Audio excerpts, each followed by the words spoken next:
यह बहुत सुखद संयोग बना है कि आज आदरणीय कनक तिवारी जी से संवाद करने का एक सुअवसर मिल रहा है। और आज हम लोग चर्चा करेंगे सिने जगत के बारे में। कि मैंने बहुत सुना है सर कि आप दिलीप साहब को बहुत पसंद करते हैं। ज्यादा ऐसी क्या खास बात उनमें आपको दिखाई दी? और आप जिक्र भी करते हैं कि उनकी जो एक्टिंग है, कला है, वह पीठ को देख करके यह पता लग जाता है कि वो किस तरह की भाव भंगिमा में होंगे।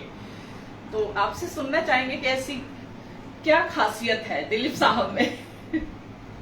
देखिए, हर औसत भारतीय सिनेमा या फिल्मों से दूर नहीं होता है।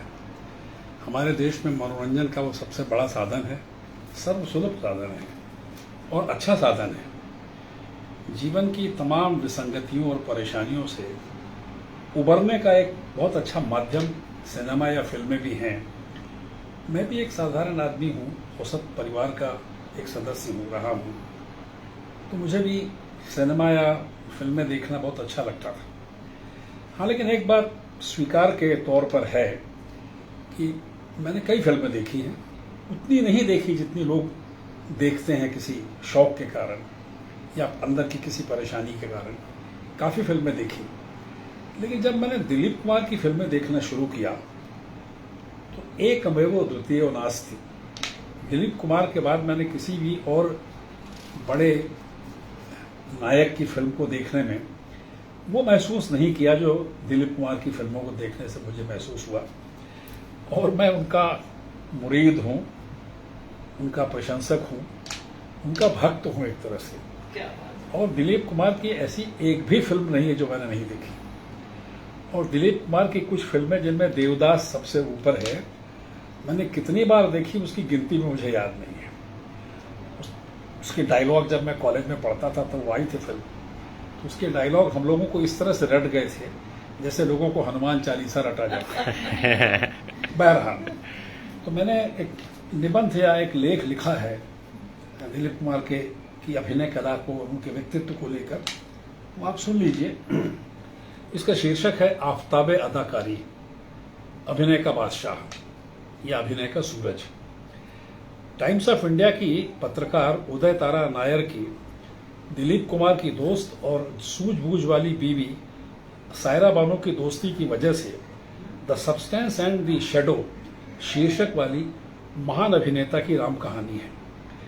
कथा वो नहीं होती जिसे बांचा जाए, नदी वो नहीं होती जिसे बहाया जाए। कथा अपने आप को कहती पीढ़ियों के सफर पर सुनाई पड़ती रहती है। क्या बात। नदी छोटे छोटे नालों को खुद में डुबोती पहाड़ी गोद से छिटक कर भविष्य के अनंत महासागर की ओर ठुमक ठुमक कर बहती है। वाह। पीछे पीछे पाठकों का तैराक कारवां गीला होता उनमें डूबता उतराता रहता है। आत्मकथा पड़ोसी या ढोलक मजीरा पर गाकर सुनाया गया अजनबी का भजन नहीं है, वह आत्मा का बयान है। आत्मा कुछ भाषाई विशेषज्ञों की मदद से उदय तारा ने उसे अंग्रेजी में अनुदित किया। भाषा पर दिलीप कुमार का असाधारण अधिकार रहा है। उन्होंने अपनी फिल्मों में संवाद और पटकथा लेखकों की भाषा को अपनी अदाकारी की पेशबंदियों के साथ संयुक्त कर सहज बोली को बार बार ईजाद किया। उसने उन्हें सबसे ऊंचा आदम बनाकर सेलुलाइट की दुनिया में तामीर कर दिया। आत्मकथा की पत्नी सायरा बानो की गोद में लेटे बिना दिलीप कुमार को आसमान की बुलंदियों तक जाना मुमकिन नहीं था। दिलीप कुमार के सायरा आकलन में यूसुफ खान अर्थात मनुष्य से किंवदंती बन गए कलाकार को कहीं कहीं गौड़ बनाकर भी तरजीह देने का प्रयास है। आत्मकथा केवल पत्नी की जमा पूंजी नहीं, एक अदद मनुष्य की एक महान कलाकार को धरती पर खड़ा रखने की चुनौती का दस्तावेज भी है। दिलीप कुमार ने निजी जीवन की 3 या 4 संवेदनशील दुखद घटनाओं पर आत्मकथा में ज्यादा कहने के बदले छिपाया ज्यादा है। साथ ही कलाकार कामिनी कौशल और मधुबाला के साथ उनके क्रमशः हुए प्रेम प्रसंगों को लेकर दिलीप कुमार ने बहुत ज्यादा शालीनता, संक्षिप्तता, संकोच और सयानेपन का परिचय देने की कोशिश की है। जवानी के उद्दाम क्षणों में दिलीप कुमार जैसे संवेदनशील और भावुक सिने चरित्र को घटनाओं, हालातों और अन्य वजहों से 2 या 3 अभिनेत्रियों के साथ नितांत निजी रूप में जुड़ने का मौसम भी मिला था। जीवनीकार बन्नी रूबेन ने इस रिश्ते को उद्घाटित और विस्तारित करने की जवाबदारी ली। उनके अनुसार कामिनी कौशल विवाहित भी होने के कारण सहमति देने की हालत में खुद को नहीं पाती थी। कुछ अन्य पत्रकारों की रिपोर्टिंग का हवाला देते बन्नी रूबेन ने उर्दू लेखिका इस्मत चुगलाई का उल्लेख किया कि उन्होंने दिलीप कुमार को ऐसा करने की मनाही की। कामिनी कौशल के भाई इस घटना को लेकर मरने मारने को आमादा हुए। संभवतः बाद में उनके भाई ने इस रिश्ते की सुगबुगाहट की वजह से आत्महत्या कर भी ली। सामान्य धारणा है कि अताउल्लाह खान ने मधुबाला का रिश्ता दिलीप कुमार के साथ कबूल नहीं किया था, लेकिन दिलीप कुमार कहते हैं कि उनके पिता पूरी तौर पर तैयार थे। मुझे इस बात का डर था कि रिश्ता हो जाने पर ज्यादा फिल्में मधुबाला के साथ उनके पिता के लिए करनी पड़ती। वह दो प्रमुख कलाकारों के लिए कलात्मक आधार पर ठीक नहीं होता। बन्नी रूबेन के अनुसार भी मधुबाला को लेकर प्रेमनाथ के साथ कई कथाएं मशहूर हो चली थी दिलीप कुमार के साथ मधुबाला के संबंधों को लेकर, लेकिन अताउल्लाह खान को कोई आपत्ति नहीं थी। दिलीप कुमार के नकार को अताउल्लाह खान ने शायद अपना अपमान समझा। बन्नी रूबेन ने यहाँ तक लिख दिया है कि वहीदा रहमान के साथ दिलीप कुमार की कुछ फिल्मों में जोड़ी असल जिंदगी की जोड़ी बनते बनते रह गई।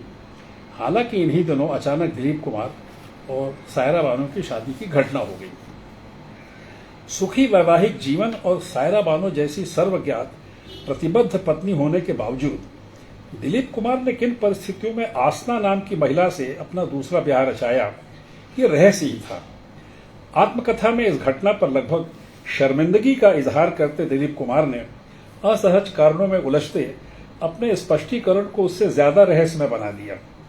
हैदराबाद की आसना नामक महिला शादीशुदा थी और उसके 2 बच्चे भी थे। पहले पति से तलाक लेने के बाद अचानक एक दिन 1982 में आसना ने मीडिया को खबर लीक की कि उसका दिलीप कुमार से निकाह हो गया है। फिल्मी पत्रकार देवयानी चौबल सहित अन्य पत्रकारों ने इस घटना को रंग दिया। दिलीप कुमार ने प्रकाशन को रोकने की बहुतरी कोशिशें की। मीडिया कब किसी का होता है। सायरा बानो ने अलबत्ता असाधारण सहनशीलता, साहस, धैर्य और पत्नी सुलभ व्यावहारिकता तथा व्यक्तित्व के लचीलेपन का परिचय दिया। कुछ अरसा बाद दिलीप कुमार और आसना का तलाक हो गया। अफवाहें यहां तक हैं कि उसके पहले पति ने जानबूझकर नकली तलाक दिया था। शायद उनकी निगाह महान कलाकार की दौलत पर रही होगी। तवारीख को इस बात का गुरूर रहेगा कि यूसुफ खान से दिलीप कुमार नामकरण करने सहित सैकड़ों अच्छे कर्म के साथ देविका रानी ने ही नवोदित सितारा मुमताज जहान बेगम देहलवी का नाम बदलकर मधुबाला कर दिया था। दिलीप कुमार के साथ ये फिल्में जोड़ी निजी जीवन का युग्म बनते बनते भले रह गई हो, दोनों यादों के शिखर पर चमकते नक्षत्र हैं। मधुबाला के सौंदर्य ने मिस्र की महारानी क्लियोपेट्रा और विश्व प्रसिद्ध चित्रकार लियोनार्डो दा विंची की कल्पना प्रसूता मोनालिसा को भी आत्मसम्मान से खंडित कर दिया। हिंदी फिल्मों के अभिनय इतिहास में चंद्रमोहन, मोतीलाल, प्राण, राजकुमार, संजीव कुमार जैसे अनेक चमकदार सितारे हुए। राज कपूर और देवानंद भी व्यक्ति नहीं संस्थाएं रहे। नायकों की अनंत श्रृंखला में गुरुदत्त, राजेश खन्ना, शशि कपूर, अजय देवगन और आमिर खान जैसे उद्यमी कलाकार कभी भुलाए नहीं जाएंगे। वर्षों की मेहनत और लगन के कारण शाहरुख को बादशाह खान होने का मर्तबा मिला। अभिनय के शिखर पर पहुंचे अमिताभ बच्चन को शहंशाह नायक होने का विश्लेषण मिला। मिथकों के अनुसार स्वर्ग में देवता ही देवता होते हैं। बॉलीवुड में होंगे कई रसूखदार, मनसबदार, बादशाह और शहंशाह। यदि कला की सीढ़ियां चढ़ना ही हो तो जाओ सबसे ऊंची मंजिल पर। वहां एक जहां पनाह रहता है, उसका ही नाम है दिलीप कुमार। आवाज का अर्थ केवल कंठ से निकलती हुई कुदरती ध्वनि से नहीं होता। मौसीकी में कुंदनलाल सहगल की आवाज में अद्भुत संगीतमयता सुनाई पड़ती है, वह बेजोड़ है।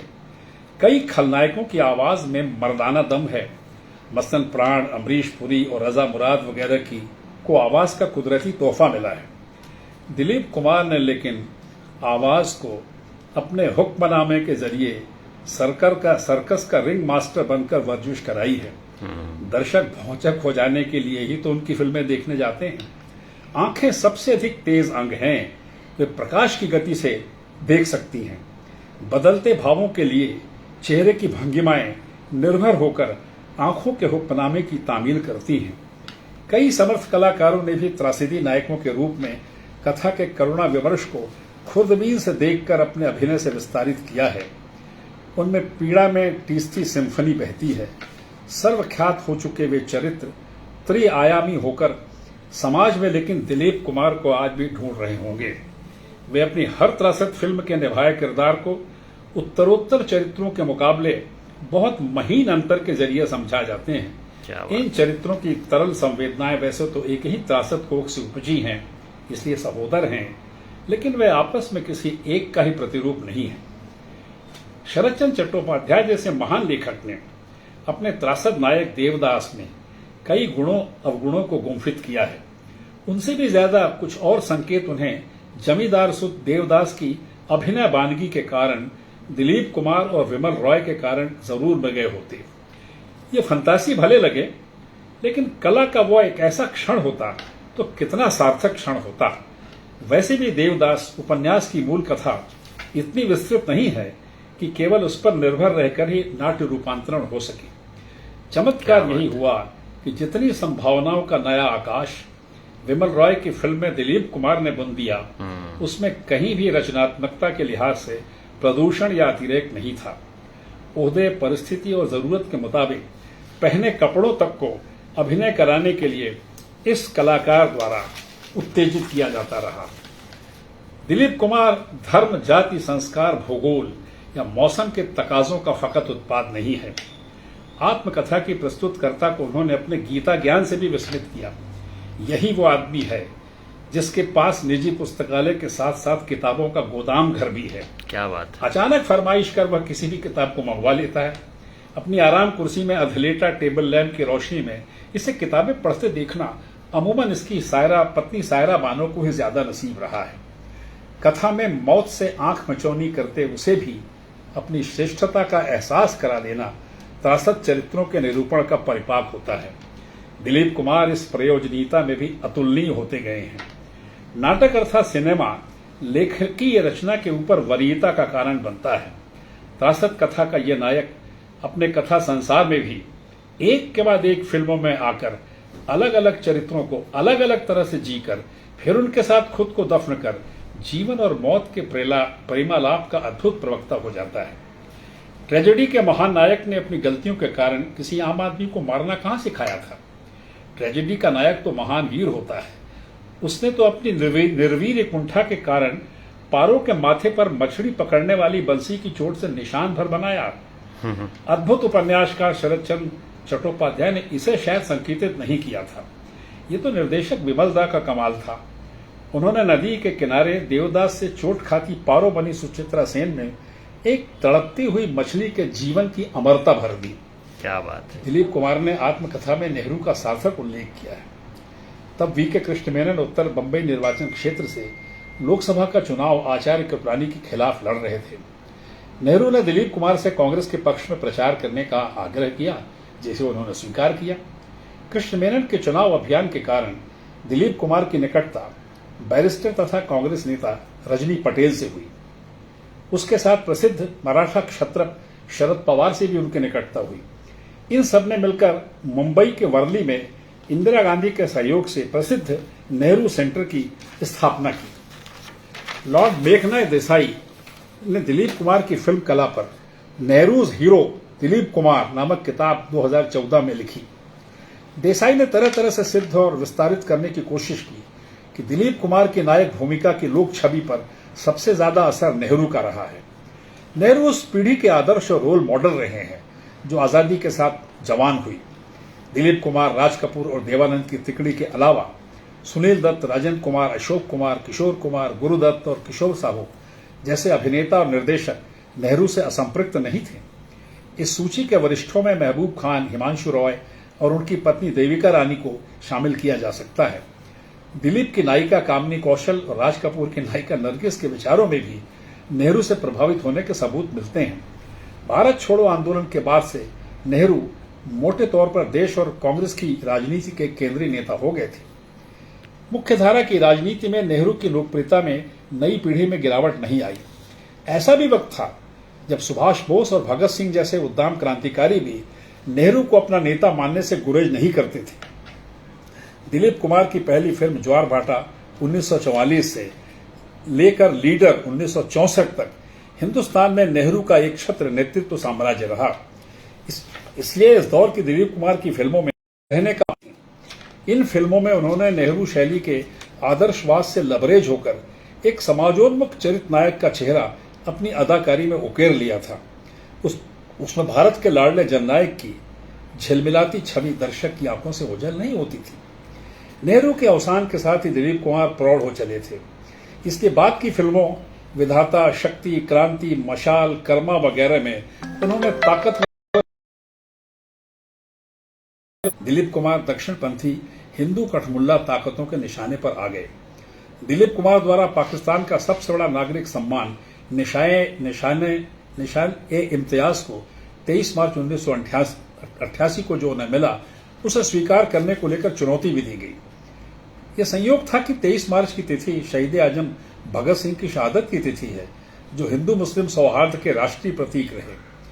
अपने 80वें जन्मदिन पर एशियन बाइट्स को इंटरव्यू में दिलीप कुमार ने दुखी होकर कहा था, हमें हम वतनों पर हो रहे अत्याचार से बचने के लिए मैं कहां जा सकता हूं। मुसलमान बहुत जल्दी इतिहास का हिस्सा हो जाएंगे। हर एक सभ्यता गोलाकार होती है और खत्म होती है। मेरी निजी समझ है कि भारतीय मुसलमान आबादी समर्थकों के हाथों खत्म हो जाएगी। नेहरू युग से प्रेरित फिल्मों में दिलीप कुमार केवल रोमांटिक नायक नहीं थे। उन्होंने पिता, शिक्षक और प्रेरक की भूमिकाओं को भी स्वीकार किया। गंगा जमुना फिल्म की कहानी बताना जरूरी है। गंगा जमुना फिल्म को तब के सूचना प्रसारण मंत्री बीवी केसकर ने उनके आदेश पर प्रदर्शन की अनुमति नहीं दी। कथित तौर पर उसमें कुछ आपत्तिजनक दृश्य थे। सेंसर बोर्ड की समझ के अनुसार उससे डकैती को प्रोत्साहन मिलता। दिलीप कुमार ने पूरी तैयारी के साथ इंदिरा गांधी की मदद से प्रधानमंत्री जवाहरलाल नेहरू से वक्त मांगा।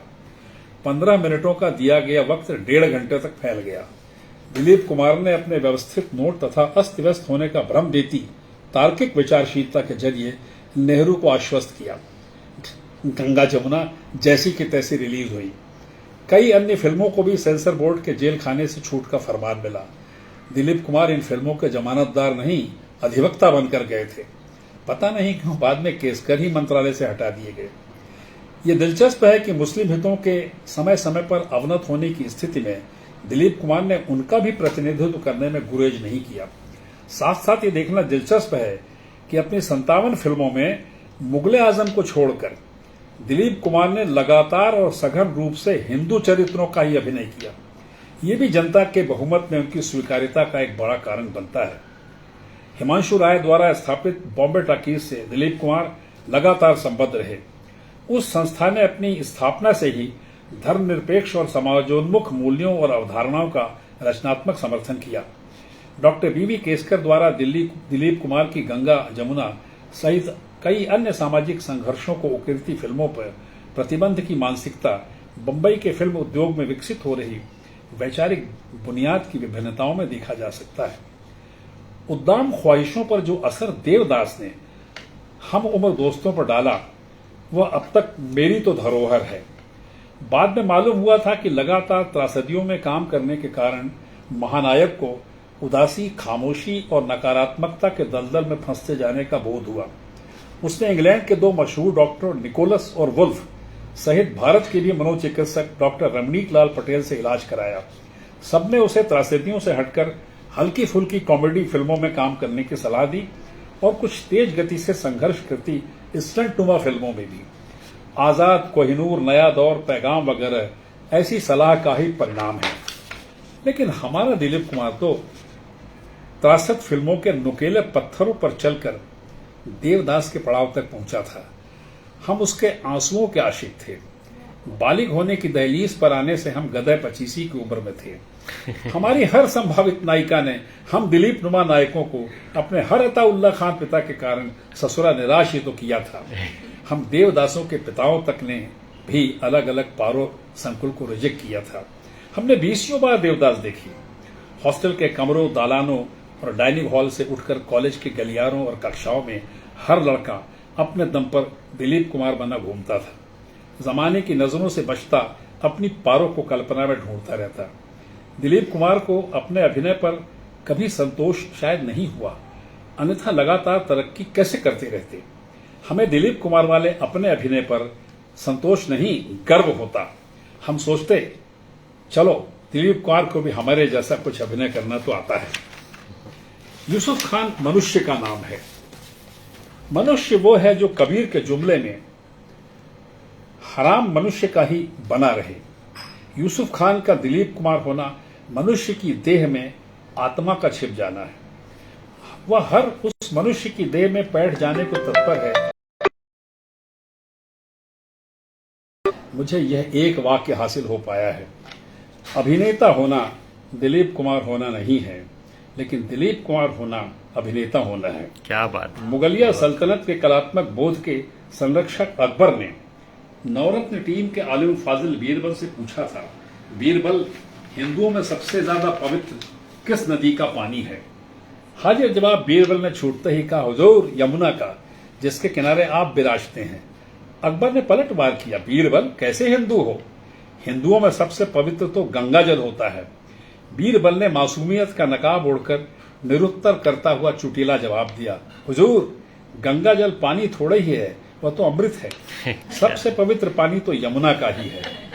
लेकिन बीरबल को भी कहां मालूम था कि बॉलीवुड में कभी कोई दिलीप कुमार अभिनय का बहुब्रीही समाज बनकर आएगा। क्या बात है, क्या बात है। बहुत सुंदर। इस तरह से